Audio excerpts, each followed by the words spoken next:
Biye tratado ye avril kalo tile 21 san 2026 Bamako ni TV jabarani filɛlibaga aye aw bisimila an ka kunnafoni sentelimaw kɛnɛ kan. Kunnafoni daminɛna kiriko bina kun ka kunungo tɛnɛ min ye avril kalo tile 20 ye san 2026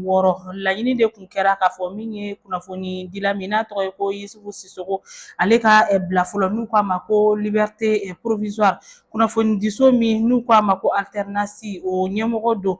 ko laɲini min ɲinina kiiritigɛlamɔgɔw fɛ kiiritigɛlamɔgɔw ma sɔn laɲini ma n'o de ye Yusufu Sisogo ka bila fɔlɔ hakilina jiginna Yusufu Sisogo ɲangina san 2 kaso a jirala k'a fɔ fana ko sefa wari miliyɔn 1 ɲɔgɔnna a kan ka o de sara amandi ye. Kunnafoniya caman de y'a sɛbɛntiya k'a fɔ ko banbanci caman bɛ yen nɔ minnu bɛ yen nɔ ni Mali finituguw sera ka dankari kɛ u la a kɛra Kolokani mara ani Sevare mara la minnu waliyara an ka finitigiw fɛ ni dɔw k'u ma ko forces armées maliennes ni dɔw yɛrɛ k'u ma ko FAMA nin baara ɲuman in ma a bɛ se k'a fɔ ko a kɛra tɛnɛ avril kalo tile 20 san 2026 ninnu bɛɛ lajɛlen bɛ don hukumu min kɔnɔna na o de ye jamanadenw n'u bolofɛnw bɛ se ka lakana cogoya min na jamana yɛrɛ bɛ se ka basigi cogoya min na.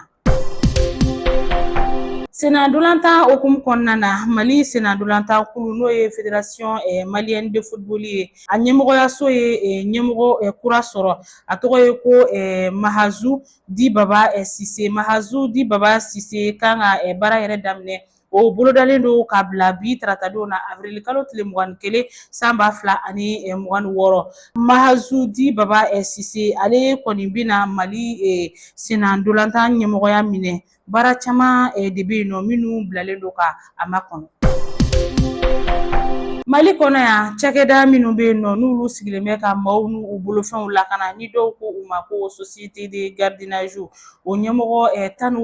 ɲɔgɔnna a ka ca ni o ye ayiwa olu de minɛnen bɛ nin wagati in na ka bila bɛrɛla ka sababu kɛ u ka baarakɛla minnu bɛ yen nɔ n'u b'u bolo gardien la fɛn fɛ ani ka yɔrɔw kɔlɔsi ko olu ka saraw sen tɛ ka kɛ. Ninnu minnu filɛ nin ye ni olu de bilalen bɛ lakana na a bɛ se k'a fɔ u bɛ ka maaw n'u bolofɛnw lakana ko baarakɛla caman de bɛ yen nɔ u ɲɛmɔgɔw kɛlen bɛ k'u kuru u ka saraw kan u tɛ ka sɔn ka u ka saraw di.